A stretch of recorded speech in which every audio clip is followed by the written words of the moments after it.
자, 우리 지난주 말씀 이어서 출애굽기 6장 계속해서 봅니다. 이제 모세에게 이제 나는 여호와다라고 이렇게 말씀하시면서 위로해 주셨죠. 그래서 이제 너희들을 노역에서 건져 줄 것이다. 뭐 이런 말씀을 계속했었습니다. 그런데 이제 뭐 우리가 지난주에 말씀 다시 보실 분들은 이제 다시 보기 하시고요. 바로 이제 우리가 진도 나가겠습니다. 자, 그렇게 이제 모세에게 하나님이 나타나셔서 내가 너희의 하나님이 될 것이다. 이제 너희들을 애굽에서 구원해 줄 것이다. 다 얘기를 합니다. 이제 9절부터 우리 13절까지 같이 6장입니다. 읽겠습니다. 시작.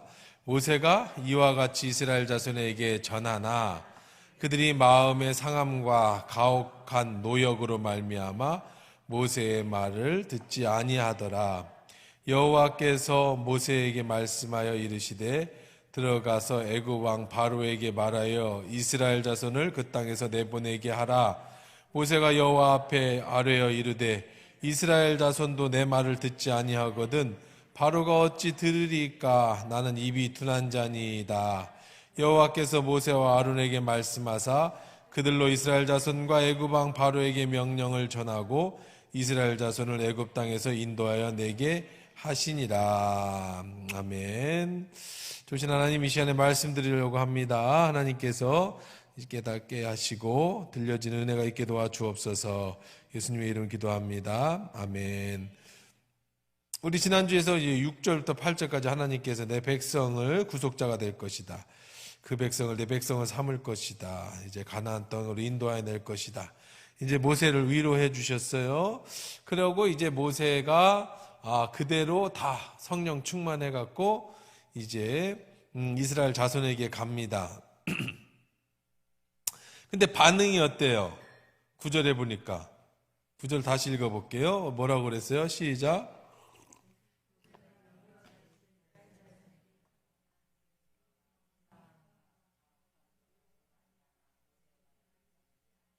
네, 가혹한 노역으로 말미암아 모세의 말을 듣지 않았다. 이제 계속해서 앞으로 나오게 될 예언에 대한 말씀이라고 그랬죠. 계속해서 예언적인 말씀이 이게 나올 거예요. 뭐예요? 모세의 말을 듣지 않았다. 그 참 재밌죠. 하나님은 모세에게 나타나셔서 나는 여호와다 이제 다 그렇게 말씀하시면서 모세에게 위로해 주셨어요.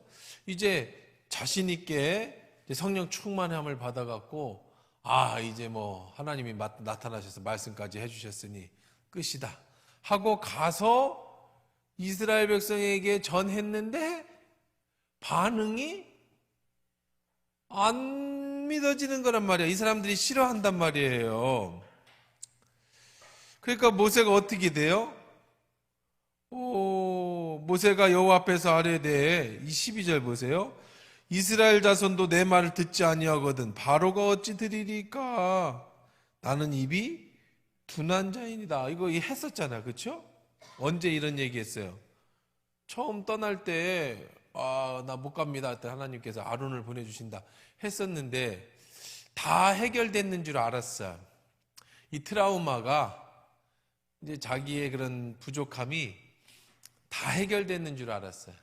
그런데 다시 똑같은 위기에 봉착하니까 다시 어려움을 만나니까 그 숨겨놨던 내 속의 연약함이 다시 싹 올라오면서 조금 전까지 모세가 하나님을 벌써 2번이나 만나서 위로를 받고 힘을 얻었는데 그런데 반응이 뭐더라는 거예요.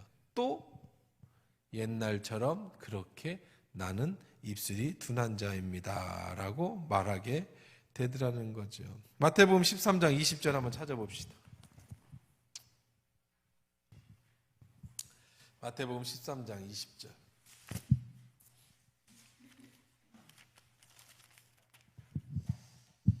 자, 이게 이제 천국에 씨 뿌리는 비유인데요. 20절 같이 읽어봅시다.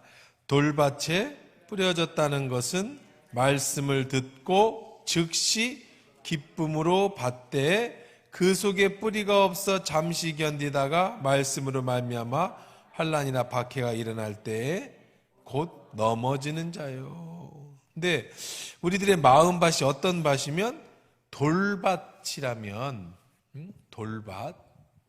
예수님의 이제 비유예요. 예수님의 비유가 씨를 뿌렸어요. 씨를 이렇게 씨를 던져서 파종하는, 추파를 던져서 파종하는 거예요. 씨를 뿌렸는데 어떤 씨는 길가밭에, 어떤 씨는 돌밭에, 어떤 씨는 가시덤불에, 어떤 씨는 옥토에 뿌려졌다. 그럼 여러분들 생각하기에 뭐 이렇게 농부가 시원찮아, 그죠? 씨를 뿌리면, 여러분이 만약에 농부라고 그래봐요. 그러면은 씨를 뿌리면 누가 길에다 씨를 뿌려, 누가 가시덤불에다 씨를 뿌려, 누가 바위에다 씨를 뿌려, 그러지 않겠어요? 씨를 뿌리려면은 뭐 한두 개가 떨어질 수는 있겠지만, 근데 이제 히브리인들의 농사법을 보면은요, 여기는 그냥 평범한 땅이에요. 땅. 거기는 길, 밭, 돌, 이런 가시, 경계가 없는 그냥 땅이에요.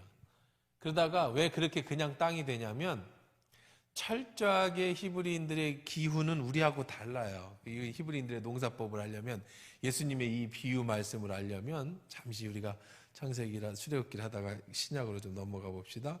이 비유를 알려면 히브리인들의 농사법을 알아야 되는데, 히브리인들은요 우리처럼 1년에 비가 적당하게 내리고 장마가 치고, 그 다음에 또 봄비가 내리고, 겨울비가 내리고, 가을비가 내리고, 이런 게 아니고 1년에 우기와 건기만 있어. 우기와 건기.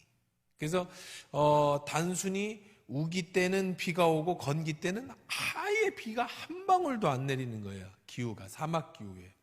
그럼 우기는 언제냐면은 우리 10월, 11월 달 이때부터 우기가 시작돼요. 그러면 이제 이거를 이른비라고 그래. 이른비. 이제 해수로는 12월이 끝나니까 늦은 비 같지만 아니고 이른비예요. 왜냐하면 히브리인들은 보리 농사와 밀 농사를 짓거든요. 밀은 겨울 지나고 봄에 수확을 하잖아요. 그때 이제 이른 비가 내려요. 그 다음에 이제 12월, 1월 넘어갈 때 늦은 비가 내려요. 그거는 이제 수확을 막 할 때 잘 곡식이 자라더라고. 하나님이 주신 젖과 꿀이 흐르는 가나안 땅은 하나님이 비를 주셔야만 살 수 있는 땅이라는 의미입니다. 그러면 건기가 되면 여기가 그냥 뭐가 되냐면 비가 한 방울도 안 나니까 사막이 그냥 건조한 땅이 돼버려요. 그러니까 거기다가 밭을 갈아봐야, 옛날에 거기다가 밀농사를 졌어봐야 아무 소용이 없어요. 그냥 건기가 되면 다 사람들이 다 밟고 다녀. 밭고랑이 없어져요. 그냥 이렇게 우리처럼 이렇게 고랑을 파놓으면 비례도 오고 내리고 안 오고 내리고 이렇게 해야 그 형태가 유지되는데, 몇 달간 비가 한 방울도 안 내리고 먼지만, 사막에 먼지만 막 날아다니니까 그냥 길이 없어지는 거야. 길이 없어져. 그러면 이제 이른 비가 내리면 농부가 다시 자기 땅에서 밭을 갈아요. 비가 와야 밭이 갈 거 아니에요? 그럼 이른 비가 오면 밭을 갑니다. 그러니까 어제까지 건기 때의 길이었는데 거기 밭을 가면 뭐가 돼요? 이제 밭이 되는 거예요. 그 다음에 사막에는요, 여러분들 이스라엘이나 이렇게 서부 영화나 그런 데 보면은요, 사막 같은 기후에는 나무가 자라지를 못해요. 그래서 일부러 대추 야자나무를 심기도 하지만 대부분은 나무는 아예 없다고 생각하시면 됩니다. 그럼 무슨 나무가 있느냐면 가시나무. 이제 사막 같은 데 있으면은 사막에도 자라는 가시덤불 있잖아요. 그게 밭에 있습니다. 그러니까 거기를 일부러 뽑지 않아요. 그거 뽑을 수도 없어요. 그냥 놔둡니다. 그러니까 그냥 밭이라고 하면 우리가 생각하는 그런 밭이 아니라 그냥 지난번에 길이 밭이 되고 이번에 밭이 다음엔 길이 되고, 여기에 가시나무가 이렇게 자란다고 해서 뽑지 않고 내버려 둡니다. 그 다음에 이제 한복판에 길이었던 곳이 이제 또 사람들이 거기를 닦고 다니면 여기가 길이 되겠죠. 그러니까 이 길은 생겼다가 없어졌다가 다시 밭이 됐다 길이 됐다 그럽니다. 그 다음에 돌이 이렇게 깊이 바위가 이렇게 우리 옛날에도 농사 짓다 보면은 큰 산 같은 데서 농사 짓다 보면 바위 나무 그냥 내버려 두잖아요. 못 캐잖아요. 포크레인도 없이. 그러면 이제 돌짝밭은 이제 돌이 이렇게 있어요. 굳이 이걸 캐낼 수도 없고 캐내지도 않습니다. 그래서 쟁기든 자가 뒤를 돌아보면 안 된다고 예수님 말씀하신 건 다 농사법인데, 소가 앞에서 끌고 갔는데 쟁기를 끄는 자가 뒤를 돌아보면 밭에 뭐가 걸릴 수 있어요? 바위가 땅속에 있는데 거기 탁 걸리고, 소는 앞으로 가고 쟁기는 밭에 걸리면 어떻게 할 수도 있어요? 죽을 수도 있어요. 그래서 쟁기를 든 자는 뒤를 돌아봐서는 안 된다. 그게 하나님 나라를 꿈꾸는 자들이 뒤를 돌아봐서는 안 된다라는 의미로 예를 들어서 예수님이 설명해 주시는 거예요. 그러니까 여러분들 돌밭, 가시밭, 옥토, 길밭, 씨를 뿌리는데 농부가 씨를 뿌리는 거예요. 씨를 뿌리면 지난번에 밭이 길이 되는데, 지난번에는 길이 여기다 났고 이번에는 여기 나고, 밭 한가운데 밭이라는 개념이 없으니까 넓은 땅에 그냥 사람이 다니는 게 그냥 길이 되는 거예요. 그런데 사람들이 다녔던 길을 이번에 개간하면 거기가 밭이 돼요. 옆으로 다니면 옆에가 길이 돼. 그러니까 그 길과 밭의 경계가 없어요, 히브리인들은요. 그러니까 이제 농부가 씨를 뿌리는데 쭉 뿌리니까 어떤 씨는 바닥에 있는 돌 위에 떨어지고, 어떤 씨는 이런 가시덤불에 떨어지고, 또 어떤 때는 여기가 길이 아니었는데 지금은 길이 되잖아요. 길에도 떨어지고, 또 어떤 때는 농부가 밭을 잘 가른 옥토에도 떨어지고. 그러니까 씨를 뿌리는 농부가 실력이 없어서 잘못 여기다가 뿌리려고 했는데 씨가 조금 벌어서난 얘기를 하는 게 아니라, 이건 아예 신경을 안 쓰고 농부는 여기가 밭이든지 논이든지 이런 신경 안 써요. 이거 신경 쓸 수가 없어. 지난번에 밭이었던 데가 이번에는 길이고, 이렇게 됐던 데가 밭이고, 그 바위는 캐낼 수도 없고, 그 가시덤불은 뽑을 수도 없어요. 그러니까 어떻게 한다는 거냐? 쭉쭉 뿌려. 쭉쭉 뿌리면 씨앗이 어디도 떨어지고, 이 밀의 밀, 볼이나 밀, 이 바위에도 떨어지고, 길가에도 떨어지고, 가시에도 떨어지고, 옥토에도 떨어진다는 거예요. 근데 이제 가시에 떨어진 거는, 그러니까 우선 길가에 떨어진 것은 갈지 않았어요. 지난 건기 때에 말라진 이후로 비가 와도 갈지 않았어요. 그러니까 계속 사람들이 거기를 밟고 다녀. 그러니까 사람들은 고기로만 다니지 남의 밭을 밟고 다닐 수는 없잖아요. 그러니까 여기는 계속 딱딱해져요. 그러니까 이거는 씨가 들어가지도 못해. 그래서 새가 먹어버려요. 그 다음에 이제 오늘 조금 전에 읽은 돌짝밭에는요, 돌이 이렇게 숨겨져 있어요. 그러니까 떨어져서 얇으니까 씨앗이 나와요. 그런데 밑에 뿌리를 못 내리니까 햇빛이 찌고 조금 있다가 뭐 하는 거예요? 말라지는 거예요.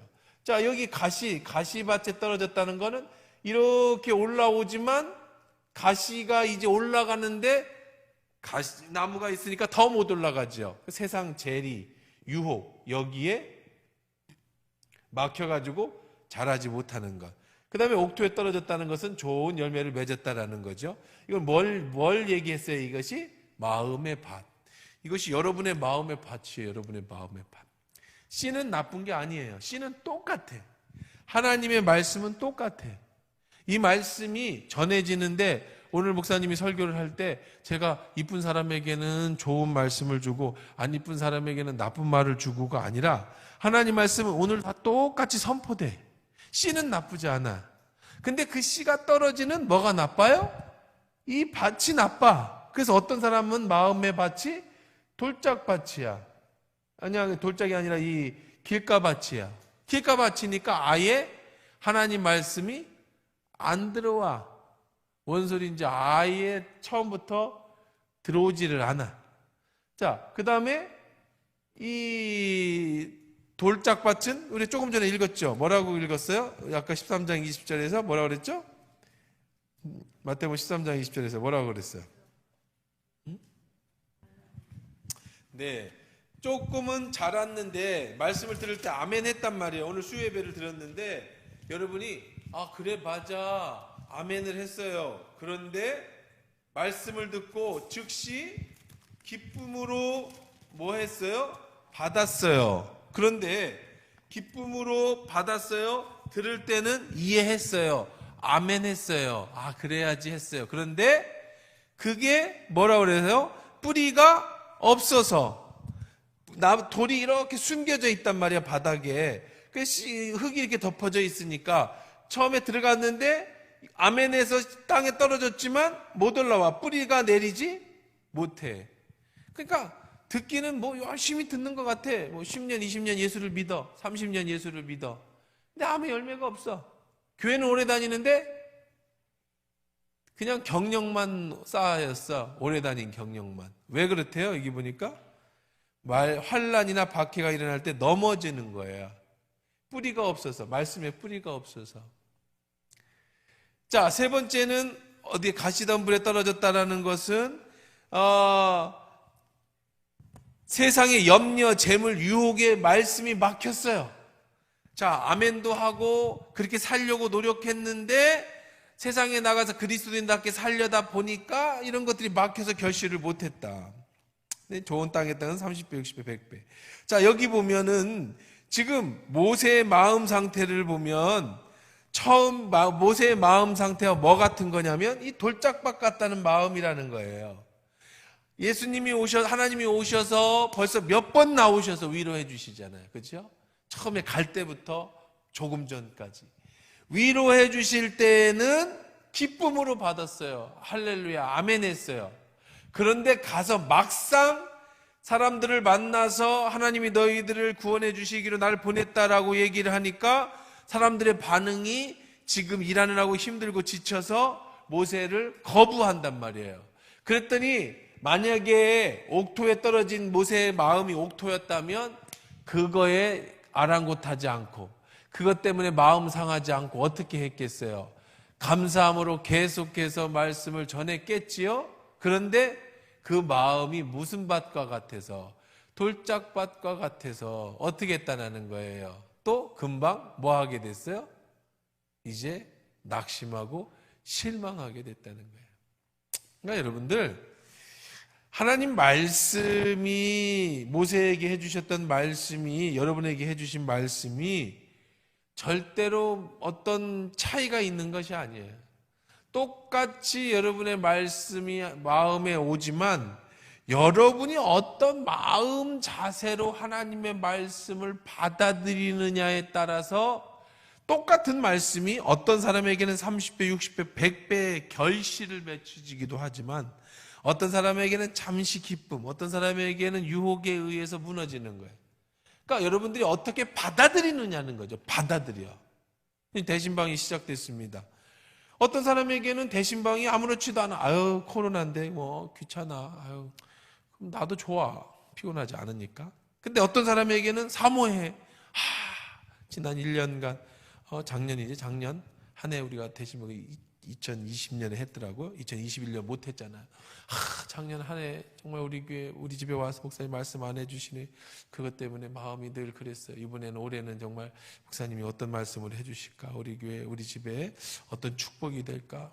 이런 사모하는 마음을 가지면 똑같은 말씀이 뿌려졌는데 틀리지 않아요. 말씀이 똑같은 말씀이 뿌려졌는데 어떤 사람에게는 이게 아무 의미가 없어.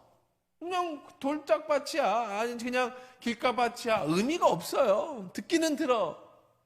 그냥 의미가 없어요. 그런데 어떤 사람에게는 그것이 뭐가 되는 거예요? 30배, 60배, 100배의 결실을 맺어지는 거야. 똑같이 말씀을 들었는데 어떤 사람은 그 말씀으로 사람이 바뀌고 하나님 나라에 큰 상급을 얻고, 똑같은 말씀을 들었는데 어떤 사람은 아무 의미가 없이 그냥, 어떤 사람은 심지어는 떠나버리기도 하고 하나님을 떠나버리기도 하고, 어떤 사람은 뭐 그냥 30년 예수를 믿어도 믿는지 안 믿는지 맨날 똑같고, 어떤 사람은 좀 열심히 하다가 식다가, 열심히 하다 식다가, 해보려다가 가시 한번 찔리면 관둬버리고, 봉사하는데 누가 뭐라고 한마디 하면 아유 관둬버리고, 또 하려다가 귀찮아지면 관둬버리고, 그냥 오르락 그랬다. 그렇게 인생을 그냥 30년 40년 예수를 믿어도 열매 없이 맨날 찔리기나 하고 맨날 상처나 받고, 그러니까 떠나버리는 사람도 있고 상처받고 관두는 사람도 있고. 그런데 어떤 사람에게는 좋은 땅이, 좋은 밭은 그러니까 중요한 건 씨가 아니고 뭐가 문제예요? 밭이 문제예요.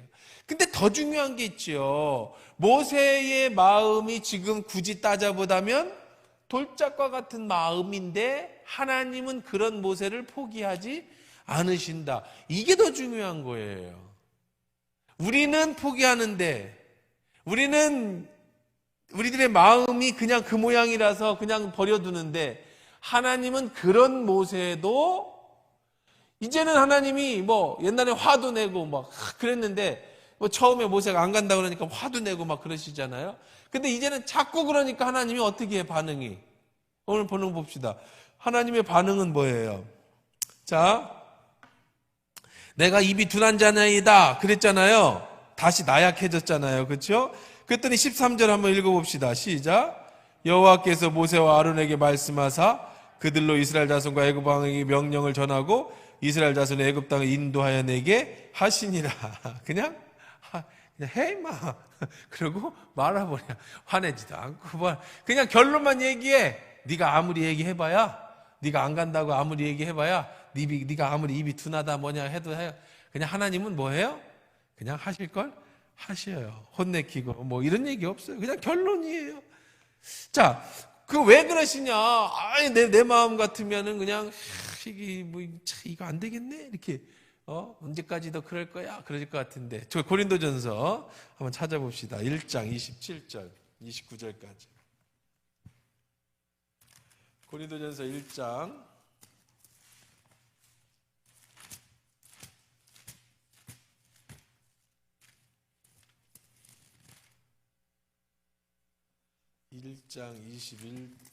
1장 27절 29절 한번 읽을게요. 시작. 그러나 하나님께서 세상에 미련한 것들을 택하사 지혜 있는 자들을 부끄럽게 하려 하시고 세상에 약한 것들을 택하사 강한 것들을 부끄럽게 하려 하시며 하나님께 세상에 천한 것들과 멸시받는 것들과 없는 것들을 택하사 있는 것들을 폐하려 하시나니 이는 아무 육체도 하나님 앞에서 자랑하지 못하게 하려. 자, 하나님이 왜 끝까지 모세를 쓰시냐면 왜 못한다고 하는 모세를 쓰시느냐. 그 모세의 발전 가능성이 있기 때문이기도 하지만 그렇게 하니까 결국은 모세는요 뭘 깨달아요? 나중에 돼서. 지금은 모세가 불평하고 원망하지만 나중에 모세가 깨달아. 뭘 깨달아? 나는 입이 둔한 자였는데 하나님이 나같이 연약한 자를 들어서 이 큰 일을 행하셨다. 그러니 내가 행한 것이 아니라 누가 한 거예요? 하나님이 하신 겁니다. 만약에 하나님이 그냥 모세가 자꾸 이렇게 불평하고 원망하니까 여러분들 생각하면 모세하면 뭐 위대한 사람이잖아요. 근데 우리 모세 처음부터 쭉 볼 때 전혀 위대하지 않아. 어쩌면 내가 모세면 난 모세보다 더 잘했을 것 같아. 어떻게 보면. 성경에 보면 난 도저히 못 따라가는 사람이 있어요. 누구냐면 바울이야, 바울. 난 죽었다 깨어나도 바울을 못 쫓아가. 이 사람은 성경을 보면서 그 사람을 연구해보면 이 바울이라는 사람은 특별한 사람이에요. 일반적이지 않아. 근데 나하고 비슷한 사람이 있어.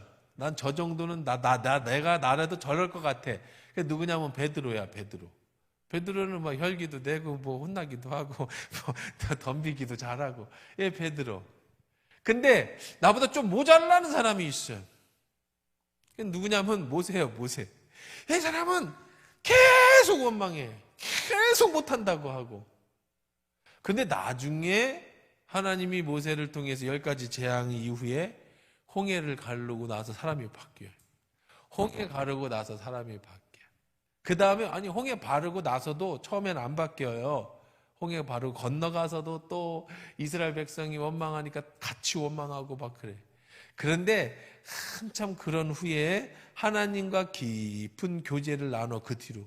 그 다음에 이제 출애굽기 32장에 가면 한 32장 32절에 가면은요 모세가 어떻게 바뀌느냐면 한번 찾아볼까요? 출애굽기 32장 32절 한번 찾아보세요.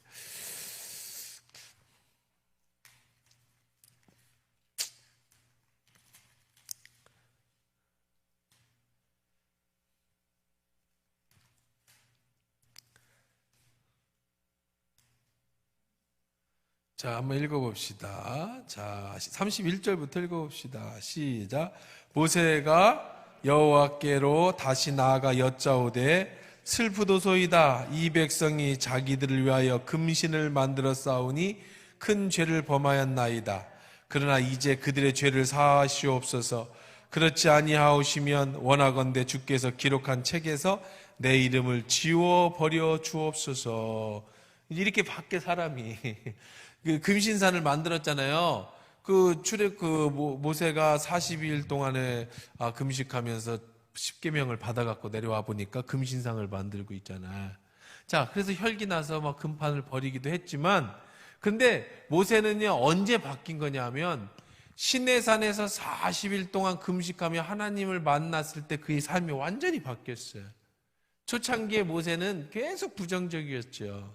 그러니까 자, 여러분들, 그래서 저도 보면 제가 목회를 해보니까 한 교회에서 오래 있어 보니까 사람들을 많이 만나 보니까 한 가지 깨달은 게 있어요. 나도 사람이고 인간인지라 쟤는 안 된다 이렇게 생각하는 사람이 있어요. 저 사람은 안 돼. 이건 진짜 끝까지 하는 데까지 해보지만 결국은 쟤는 안 될 거야 라고 생각했는데 의외로 그 고비를 넘기고 몇 번의 고비를 넘기니까 정말로 하나님 앞에 신실하게 그렇게 세워져 간 사람들, 이런 사람들을 몇 명 만나요. 참 하나님 대단하시다. 내가 하나님 같으면 그때 그 사람 포기했을 건데, 옛날에 그 사람이, 근데 시간이 지나니까 사람은 절대로 안 바뀌는데 하나님이 그렇게 바뀌어 놓는 사람들을 몇 명 만났어요. 그래, 하나님은 대단하셔.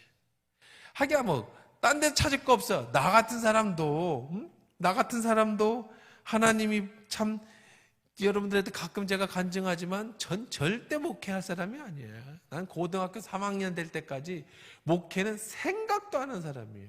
아예 그런 거는 꿈도 안 꿨어요. 나는 돈 잘 버는 사업가가 되고 싶었고 야망이 있고 세상에 나가서 그런 나를 잡아다가 목회자라고 심어놨으니 그 얼마나 하나님도 깝깝하시겠어요. 나도 깝깝하고. 제가 지난주 1부 예배 때, 2부 예배 때, 1부 예배가 없어졌으니까 9시 예배 때도 그런 간증을 했습니다만은요, 저는 MBTI가 ENFP, 아주 외향적인 사람이에요. 그리고 나는 즉각적으로 뭔가 반응을 일으키는 걸 엄청 좋아해요. 뭔가를 노력해서 반드시 노력을 했으면 성과가 나야 돼. 그래야 나는 행복을 느끼고 만족을 느끼는 사람이에요. 뭐든지 하나가 꽂히면, 잘 안 꽂혀요 뭐에. 근데 뭐에 하나 또 꽂히면 그건 끝까지 가서 전문가가 돼야 돼. 그래야 직성이 풀려. 뭘 해도. 그러니까 참 괜찮은 것 같아. 내가 봐도 나 같은 성격은 괜찮은 것 같아. 근데 거기 보면은 이제 MBTI 같은 데도 보고 뭐 성격 유형 검사를 하거나 앞으로 그 애들 많이 하는 그 이제 자기들 꿈 비전 검사를 하잖아요. 자기 직업 검사 같은 걸 하잖아요. 적성 검사. 난 성직자하고는 안 맞아요. 성직자는 그런 사람이 아니야. 성직자가 나오는 사람들 어떤 사람들이냐면 차분하고 오래 참고 오래 기다리고 하나를 깊이 파서 뭔가를 이루어내고, 그런 사람들, 차분한 성격의 사람들, 밑에 보면 옛날에 위인들, 누구 이러네. 나는 어떤 사람이냐면 장군, 대통령, 이런 형이에요. 막 일을 해서 막 효과가 나고 나라를 살리고 전쟁에 나가서 장수를 죽이고 아니면 대통령이 돼서 나라를 일으키고 이런 사람이지, 사람을 키우고 오랜 동안 기다려서 그거나 적성에 안 맞아. 오래 못 기다려. 뭐든지 효과가 나야 돼. 그런 사람이 목회자로다가 살고 20여 년 동안 한 교회에 있으려니까 하나님도 얼마나 깝깝하시겠어요. 나도 얼마나 깝깝하겠어요. 그러니까 그냥 수없이 빠져나가려고 세상에 나가서 뭔가 한 자리 이쪽 방향에서도 해보려고 발버둥을 치다가 몇 번 두드려 맞고, 그래서 결국은 이제 살면서 그래, 이제 하나님 은혜 속에서 이렇게 우리족 지금까지 온 거란 말이에요. 그런 거예요. 날 봐도 그래. 내가 하나님이면 나는 좀 다른 데 썼으면 좋았을 것 같아. 내가 사업을 했어도 대박을 칠 것 같고, 영업을 했어도 내가 엄청나게 잘 팔 것 같고, 뭘 해도 내가 그냥 세상 일이라고 하면 다 잘할 것 같은데, 목회는 이게 어떤 목사님 말씀에 목회는 잣나무를 심는 거래. 잣나무를 심으면 30년 뒤에 잣을 따요. 사람을 심으면 그 사람을 30년을 키워야 열매를 맺는다는 거예요. 그럼 30년 키울 동안 어떻게 해야 돼? 인내해야 되잖아요. 참아야 되잖아요. 당장 효과가 안 나도. 목회는 그래. 목회는요, 내가 성도를 아무리 사랑해줘도요, 이 사람이 안 바뀌어요. 아무리 노력을 하고 기도를 해도 이 사람 변화 안 됩니다. 언제 변화되냐? 한참 후에. 수없이 만들어져서 마침내 사람을 만들어내는 거예요. 한 1, 2년 갖고 되지 않아요. 그러니 이게 얼마나 어렵겠어요. 그런데 그런 내가 20여 년, 23년 목회를 하고 한 교회에서 이렇게 한 자리에서 여러분들하고 이렇게 그냥 살아가니 그 과정 속에 얼마만큼의 참 하나님과 나 사이에 나도 그렇고 하나님도 그렇고 이게 쉽지 않았을 거예요. 여러분들 똑같아요. 그죠? 저만 그러겠어요? 여러분들도 그렇겠죠. 여러분들도 하나님이 여러분을 만드실 때 여러분의 성격, 여러분들의 환경, 여러분의 상황 속에서 하나님이 정말로 쓸만한 사람이었겠느냐? 여전히 아니잖아요. 모세가 정말 훌륭한 인물이지만 정말 그가 처음부터 훌륭했느냐? 아니에요.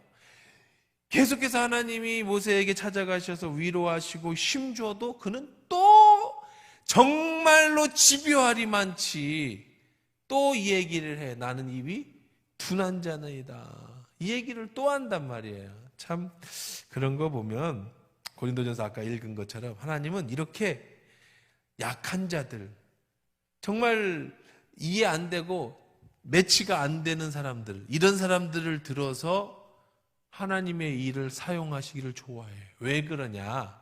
저 같은 경험 얘기를 하는 거예요. 나의 나된 것은 오로지 뭐예요?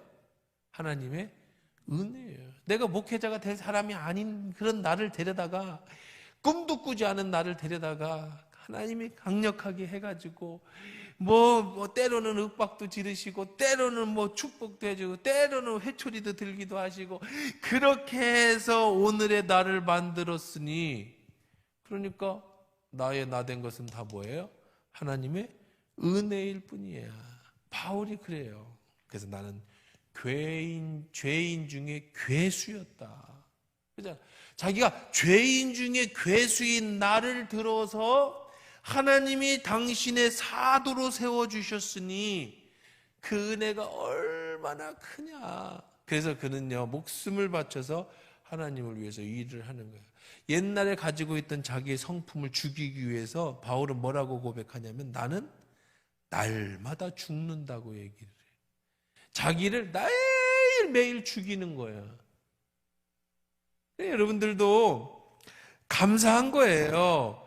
참 포기하지 않고 하나님이, 여러분들 인생 그렇지 않아요? 여러분 하나님 안 포기하니까 이렇게 앉아있는 거 아니에요? 여러분이 하나님 같았으면 벌써, 내가 목회자인데도 벌써 몇 번 포기할 사람들도 다 여기 앉아있더라고 보니까. 근데 하물며 하나님께서 포기해야 될 나를 끝까지 포기하지 않고 붙잡아 주시니까 여러분들이 여기 앉아있는 거야. 나도 여러분들도. 그래서 결국은 뭐라고 얘기한다고요? 나의 나된 것은 하나님의 은혜입니다. 그래서 그들로 하여금 뭐하지 않게 하려고, 교만하지 않게 하게 하고, 자고하지 않게 하기 위해서. 내가 잘해서 된 게 아니라는 거예요. 내가 잘해서 이 자리까지 온 게 아니라고. 나는 안 될 사람인데 하나님이 이렇게 나를 만들어주셔요. 우리 인생도 삶도 모세도 마찬가지. 자, 근데 모세에게 초점을 맞춰줍니다. 이제부터는 모세에게 초점이 맞춰져요. 이 이후로는요, 이 이후로는 모세가 원망하는 일, 왜 날 불렀어요? 이런 일 없어요. 이게 이제 마지막 모세. 자, 그럼 모세의 초점을 맞춰주려면, 자, 이제 지금까지는 이제 서론이었어. 출애굽기에 이제 모세의 소명받는 장면, 낙심하는 장면까지. 자, 이제 주인공이, 아무래도 출애굽기의 주인공은 누구예요? 모세잖아, 모세. 그러면 모세라고 하는 사람이 주인공이면, 자, 등장인물에 모세가 주인공이면 뭐부터 소개하는 게 제일 좋아? 지 아버지가 누구냐? 어디 고향 사람이냐? 저 조상이 누구냐? 고향이 어디냐? 이런 거 소개해야죠. 그죠? 자기 소개해야 하잖아요. 자, 모세를 소개해 봅시다. 장황하게 소개합니다. 자, 14절부터 27절까지 모세를 소개하겠습니다. 시작. 그들의 조상을 따라 집에 어른 이러하니라. 이스라엘 장자 루벤의 아들은 하녹과 발로와 헤스론과 갈미니. 이들은 루벤의 조상이요. 시몬의 아들들은 여무엘과 야민과 오앗과 야긴과 소알과 가나안 여인들의 아들이 사울이니. 이들은 시몬의 가족이요. 제가 빨리 그냥 읽어드릴게요. 레위의 아들들의 이름은 그들의 족보대로 이러하니 게르손과 고핫과 무라리요. 레위의 나이는 137세였으며 게르손의 아들들은 그들의 가족들의 림니와 시므이요. 고핫의 아들들은 아므람과 이스할과 헤브론과 우시엘이요. 고핫의 나이는 133세였으며 무라리의 아들들은 마홀리와 무시나. 이들은 그들의 족보대로 레위의 족장이요. 아브람의 아들은 아브람은 그들의 아버지 누이 요게벳을 아내로 맞이하였고 그의 아론과 모세를 낳았으며 아브람의 나이는 137세였으며 이스할의 아들들은 고라와 네벡과 시그리요. 우시엘의 아들들은 미사엘과 엘사반과 시드리요. 아론은 아미나답과 딸 나손의 누이 엘리사바를 아내로 맞이하였고 그의 나답과 아비후와 엘르아살과 이다마를 낳았으며 고라의 아들들은 아실과 엘가나와 아비아사비니. 그들은 고라 사람의 조상이요. 아론의 아들은 엘리아살과 부두엘의 딸 중에서 아내를 맞이하였고 그는 비느하스를 낳았으니. 이들은 레위 사람들의 조상을 따라 가족의 어른들이라. 이스라엘 자손들은 그들의 군대로 애굽의 땅에서 인도하라 하신 여호와의 명령을 받은 자니 이 아론과 모세요. 애굽 왕 바로에게 이스라엘 자손을 애굽에서 내보내라 말한 사람도 이 모세와 아론이었더라. 이 뭐예요 이게? 그냥 모세를 중심으로 뭐 했어요? 모세를 중심으로 한 족보. 자, 주인공은 누구라고요? 물론 하나님이 주인공이시지만 이래도 출애굽한 리더는 모세니까 모세를 소개하는 거야. 모세와 아론, 이 집안은 어떤 집안이었다. 자, 여기서 중요한 거. 여러분이 그냥 글씨 읽다가 성경 읽다가 제일 재미없는 게 사람 이름 읽는 거예요. 나중에 이제 뭘 만들고 그것도 괜찮아요. 재밌어요. 그 읽으면서. 제일 재미없는 게 족보야, 족보. 발음도 시원찮은데. 근데 이 족보에서 정말 깨달은 거 하나 뭐예요? 여러분, 모세는 하늘에서 뚝 떨어진 사람이 아니라고. 길 가다가 하나님이 아무나 붙잡아 갖고 소망을 준 게 아니라고. 이미 하나님은 모세와 아론이라고 하는 사람을 통해서 레위 지파죠. 이 레위 지파를 통해서 이스라엘을 구원하시려고 이미 이의 조상 때부터 다 계획하셨고 그 계획대로 모세를 부르신 거라는 거예요. 이게 핵심이에요. 다시 말하면 오늘 여러분이 이 자리에 앉아서 하나님의 말씀을 든 건 지나가다가 하나님의 눈에 띄어가지고 야 너도 교회 나와, 너도 교회 나와, 너도 내 백성 해라고 한 게 아니고 여러분이 이 자리에 앉기까지 여러분의 부모 때부터 조상 때부터 하나님은 다 뭐하고 계셨다고요?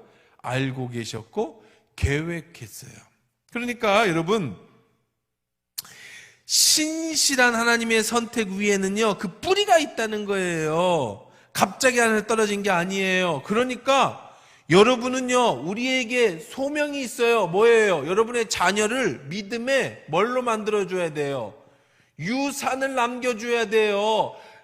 아론과 모세는요 레위 지파와 그 형제들 이들의 신앙과 믿음 위에 하나님이 모세라고 하는 사람을 선택했어요. 모세라는 집안 위에 레위인, 그래서 쭉 그 사람들의 이름이 나오잖아요. 그들이 행했던 것도 나중에 이제 다 같이 나옵니다만은, 자, 여러분이 믿음의 유산을 남겨줘야 여러분의 자녀가 어느 순간에 하나님의 픽을 해서 하나님이 그 사람을 모세와 같이 써주시는 거예요. 여러분의 자녀일 수도 있고, 여러분의 손자일 수도 있고, 여러분의 증손자일 수도 있고, 여러분의 고손자일 수도 있어요.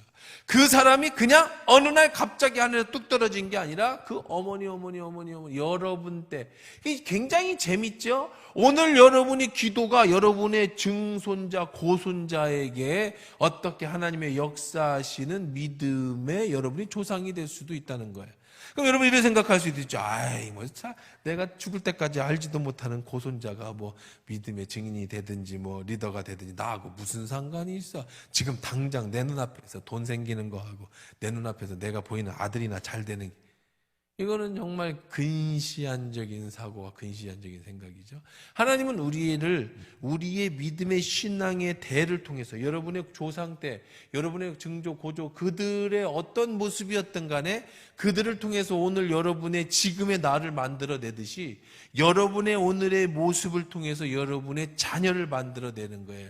그래서 하나님의 나라를 만드시고 그렇게 하나님은 기독교 명문 집안으로 여러분들을 세워가시네.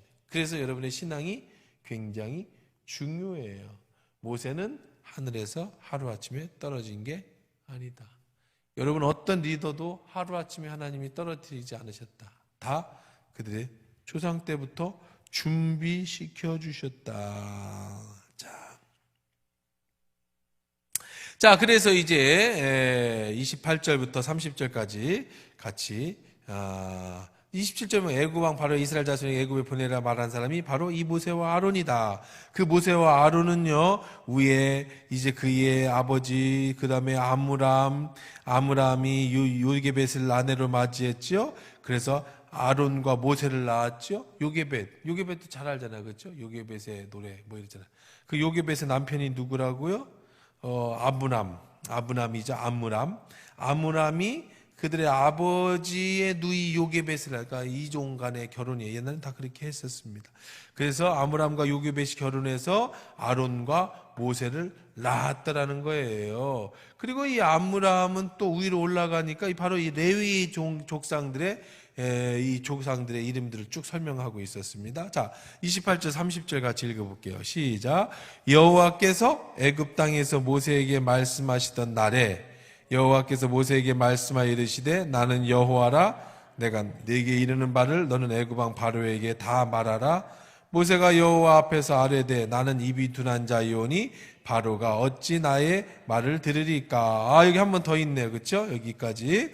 자, 한 번 더, 또 하네. 전 여기 끊지 않았는데 이제 여기하고 착각을 또 있네요, 그렇죠? 또 입이 둔한, 이거 안 고쳐져. 하기야 뭐 고쳐질 리가 없지. 뭐 그 사이에 아무 일도 없었는데. 자, 고쳐지지 않아 또 둔한 자입니다. 자, 그때 이제 하나님이 여기서 말씀하시는 거예요. 뭐 그 모세를 혼내키지 않아요. 아까 그 얘기하는 거예요. 다시 한번 하나님이 또 얘기해 주셔. 한번 뭐라고 얘기하시는지 7장 넘어가십시다. 1절부터 7절까지 같이 읽어볼게요. 시작. 여호와께서 모세에게 이르시되 볼지어다 내가 너를 바로에게 신과 같이 되게 하였은즉 내 형 내 대언자가 되리니 내가 네게 명령한 바를 다 너는 내 형 아론에게 말하고 그는 바로에게 말하여 그에게 이스라엘 자손을 그 땅에서 내보내게 할지니라. 내가 바로의 마음을 완악하게 하고 내 표징과 내 이적을 애굽 땅에서 많이 행할 것이나 바로가 너에게 말을 듣지 아니할 터인즉 내가 내 손을 애굽에 펼쳐 여러 심판을 내리고 내 군대 내 백성 이스라엘 자손을 그 땅에서 인도하여 낼지니라. 내가 내 손을 애굽 땅에 펴서 이스라엘 자손의 그 땅으로 인도해 낼 때야 애굽 사람이 나를 여호와인 줄 알리라 하시매 모세와 아론이 여호와께서 자기들에게 명령하신 대로 행하였더라. 그들이 바로에게 말할 때 모세는 80세였고 아론은 83세였더라. 자, 이제 모세라고 하는 사람 주인공의 첫째는 자기소개가 있었어요. 그렇죠? 어떤 소개였죠? 자기의 조상들, 아버지, 어머니, 가족 소개가 있었어요. 그 다음에 두 번째는 모세가 어떤 사람인지를 소개하고 있죠. 어떤 사람? 하나님의 명령을 받아서 이스라엘 백성을 출애굽시킨 사람이다 라고 하는 자기소개예요. 근데 이 지금 7장 1절부터 7절까지 읽은 거는요, 지금 벌써 몇 번째 나오는지 몰라요. 반복 또 반복. 자, 하나님은 모세에게 어떻게 하셔요? 모세가 말 들을 때까지 계속해서 기다려주시고 또 설득해주시고 나는 여호와라고 또 말해주고 계속 그런다는 거예요. 자, 우리도 마찬가지로 돌짝밭 같은 내 마음이라서 계속해서 옛날에는 믿음이 좋을 수도 있었어요. 그런데 요즘 들어서 내 믿음이 떨어질 수도 있는 거예요. 그냥 사람은 모세처럼 여러분이나 저나 갑자기 여러분이 뭐 늘 좋아지는 게 아니라 또 넘어질 수 있다고요. 또 원망할 수 있다고요. 그런데 하나님은 그런 여러분과 저를 어떻게 해주시더라? 계속해서 뭐 해주고 계세요? 기다려주고 계시다. 또 반복. 지루하리만큼. 이 7장 여기는요, 이 말씀은요, 벌써 몇 번째예요. 아론이 있지 않냐? 너 바로에게 네 신과 같이 해줄 거다. 너 바로에게 가서 이렇게 해라. 이게 벌써 지금 모세가 할 때마다, 넘어질 때마다 하나님은 한결같이 똑같은 얘기를 하죠. 5절 재앙의 목적입니다. 우리 한번 읽어볼게요. 자, 시작. 내가 내 손을 애굽 위에 펴서 이스라엘 자손을 그 땅에서 인도해 낼 때야 애굽 사람이 나를 여호와인 줄 알리라. 이 재앙의 목적은 이 애굽인들에게 하나님이 어떤 신인지를 알게 해줄 것이다. 내 백성들에게, 그러니까 무슨 얘기냐면, 자, 10가지 재앙이 이제 시작될 거예요. 10가지 재앙. 자, 이 전에 10가지 재앙이 있기 전에 우리가 지난주에 본 것처럼 이스라엘 백성들의 노동이 있었어요. 박해가 있었죠. 그렇죠? 그래서 이 박해 이유는 뭐라고 그랬어요? 이 박해를 통해 가지고 모세가 왔다라는 것을 모든 사람에게 알게 해주는 효과가 있었다고 그랬잖아요. 그다음에 두 번째는 이제 10가지 재앙이 시작돼요. 이제 모세가 바로에게 갔지만 바로가 안 들을 거라고 하나님은 계속 예언해 주셨죠. 그래서 몇 가지 재앙, 10가지 재앙을 내려요. 그리고 나서 출애굽을 합니다. 그러면 우리는 이렇게 생각을 해볼 필요가 있어요. 무슨 생각을 하냐면 10가지 재앙이 없으면 어떻게 됐을까? 그냥 노동과 박해가 시작돼서 모세가 데리고 가. 그래서 그냥 바로 출애굽을 해. 그럴 수도 있잖아요. 자, 바로의 마음을 내가 완악하게 하겠다 그랬어요. 누가 완악하게 해주시냐면 하나님이 누구 마음을 완악하게 해주는 거냐면 바로의 마음을 완악하게 하는 거예요. 이 얘기를 통해서 보면 바로는 죄가 없어 보여요. 그냥 하나님이 바로의 마음을 완악하게 했을 뿐이에요. 그럼 하나님은 바로의 마음을 완악하게 하실 수 있는 하나님이라고 하면 바로의 마음을 변화시킬 수 있는 하나님이기도 해요, 안 해요? 할 수 있죠. 바벨론의 느부갓네살과 마음이 갑자기 변했어요. 그래서 그냥 너희들 집에 가라고 내보내줬어요. 자, 또 여러분 이 기독교 역사에서도 보면은요, 300년에 가까운 정도로 기독교를 박해했어요. 10대 박해. 네로의 10대 박해예요. 이 10가지 재앙처럼 로마 황제가 10번이나 박해를 해서 사람들 수없이 기독교인들을 죽였어요. 근데 기독교인들은 싸운 적이 없어요. 근데 어떻게 해서 그들이 해방을 얻었느냐? 콘스탄트 대제가 꿈을 꿨어요. 꿈을 꿨는데 십자가로 전쟁에 나가서 이기는 꿈을 꿉니다. 이 십자가가 뭐냐? 기독교의 상징이에요. 그래서 그날로 기독교인들을 구제해 줬어요. 이러면 하나님이 하실 수 있는 거예요, 그거. 재밌지 않아요? 꿈 꿨는데 하나님인데. 저도 이런 꿈을 꿔요. 이런 기도를 해. 말 안 듣는 성도 있으면 오늘 밤에 하나님 저 사람 좀 가서 좀 꿈에 좀 나타나가지고 김 목사 말 좀 잘 들어라. 이렇게 한마디만 하면 말 잘 들을 것 같은데. 그런 꿈을 꿔. 나도 그런 생각을 해. 속썩이는 사람 있으면 하나님 오늘 밤에 좀 꿈 좀 나타나든지 이게 좀 한마디만 해주면 말 잘 들을 거야. 말 잘 들을 거야. 내 말은 안 들어도 하나님 말씀 잘 들을 거 아니에요. 할 수 있어요, 못해요? 할 수 있죠. 하나님 못하시는 게 어디 있어요? 그러면 여러분, 바로의 마음을 완악하게 해서 10가지 재앙을 내리신 하나님은 바로의 마음을 변화시켜서 바로 출애굽시킬 수 있어요, 없어요? 있으시죠. 그러면 왜 10가지 재앙을 내리게 했느냐?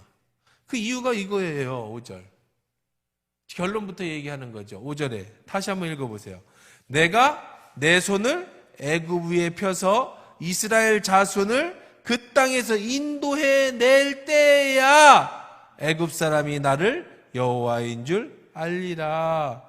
10가지 재앙을 통해서 얻어지는 효과 1.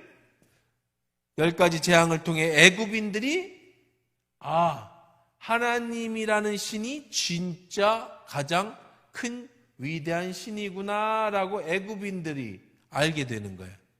10가지 재앙이 없으면 그냥 바로의 마음이 갑자기 변해서 그래 그럼 데리고 가.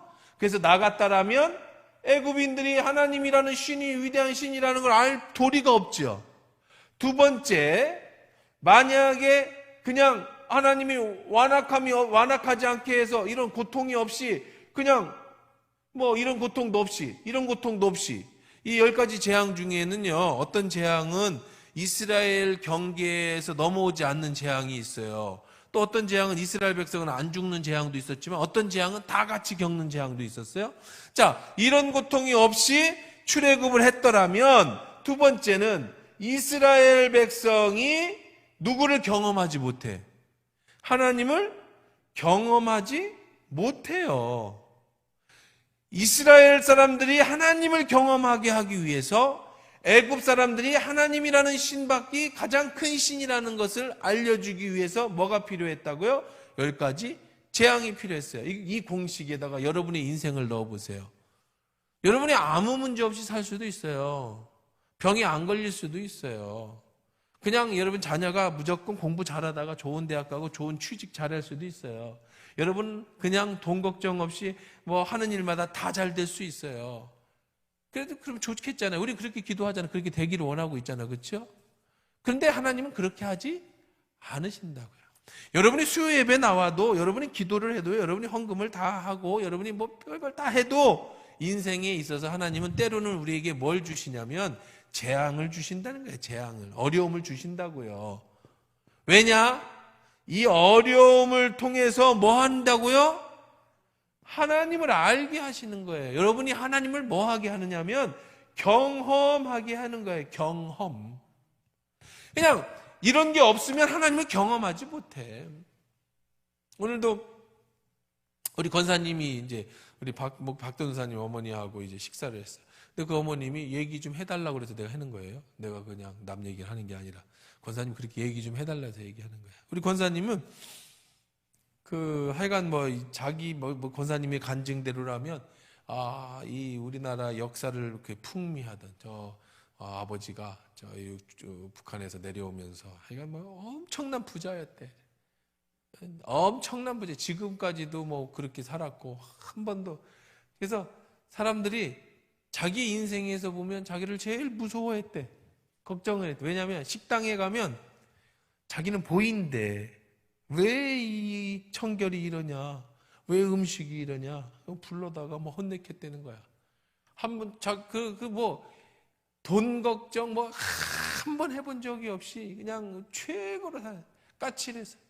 그래서 우리 전도사님이 신학을 하고 이제 선교사가 된다고 해서 그 달부터 암 쳐다봤대. 내가 너를 어떻게 키웠는데.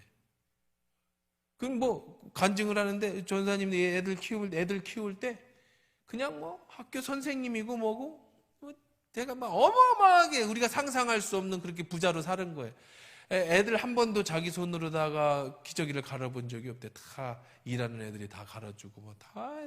그래서 일찍부터 영국으로 유학 보내고 다 어마어마한 부자로 잘 살아서 한 번도 그렇게 살다가 암이 걸렸는데 이제 연세가 드셔서 암이 걸렸는데 6개래 자기 암은.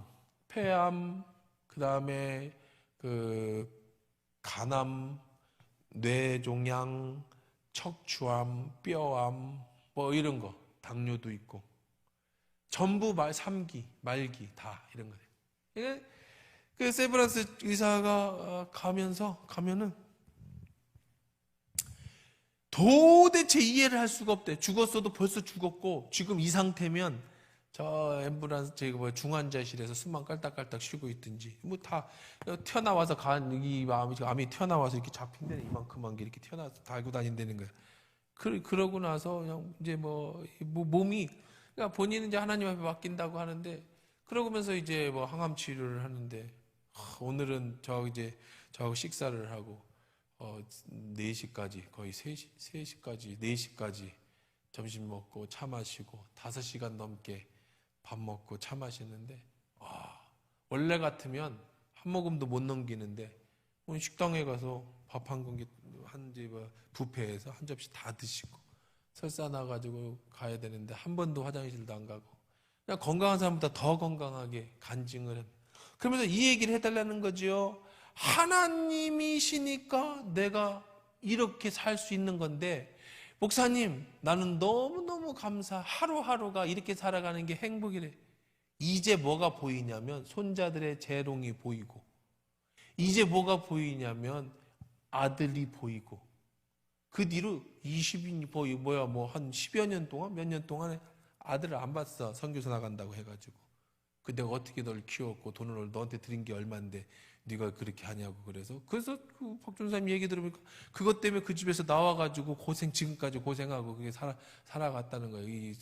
그분도 예수님을 잘 믿는 권사님인데 그 아들이 그렇게 교수를 한다든지 그러면 모르겠지만 그렇게 그러니까 옛날에는 그래도 그 정도로 자기가 아닌 사람하고는 쳐다도 안 봤는데 이제 와서 살아보니까 이제 이 암이라고 하는 그리고 이 암이 너무 커서 이거 사람이 걸어다니는 게 신기할 정도로 이렇게 숨쉬고 지금 움직이는 게 신기할 정도로 완전히 다 몸이 전부 암덩어리인데도 하나님의 은혜로다가 이렇게 살아가고 있고 이제 계속 물론 검사도 하고 또 하는데 하나님 목사님 저는 딴 거 없다고 생각합니다. 목사님 기도 받은 것밖에는 그것이 그래서 이제 그런 얘기를 하시는데 어쨌든 그거는 차기 하더라도 감사 그리고 기도 이것이 나를 살리는 힘입니다. 이런 간증을 하시더라고. 그러면서 하는 얘기가 뭐야? 내가 오늘 죽어도 감사한 거는 이 병이 나를 이렇게 바꿔놨다는 거죠. 이게 없었다면 내가 죽을 때까지 아들 얼굴도 안 쳐다보고 손자 얼굴도 안 쳐다보고 정말 내가 옳지 않은 건 아닌 거고 긴 거는 기고 이렇게 살았던 내 인생인데 이제는 완전히 바뀐 인생을 살았어. 아까 이제 4시간에 5시간에 걸쳐서 이제 얘기하면서 간증하고 그러면서 목사님 어디 가셔도 이런 얘기 좀 해주세요. 그래서 내가 해주는 거예요. 남 얘기를 하는 게 아니라 난 남 얘기 안 하는데 해주세요 해서 하는 거라고. 그러니까 여러분 이런 고난이 이런 재앙이 정말 노동이 박해가 그것 때문에 모세가 지금 손가락질 당하고 너 때문에 말이야. 그래서 모세가 낙심하고 절망하고 근데 이 모든 것이 왜 그러냐?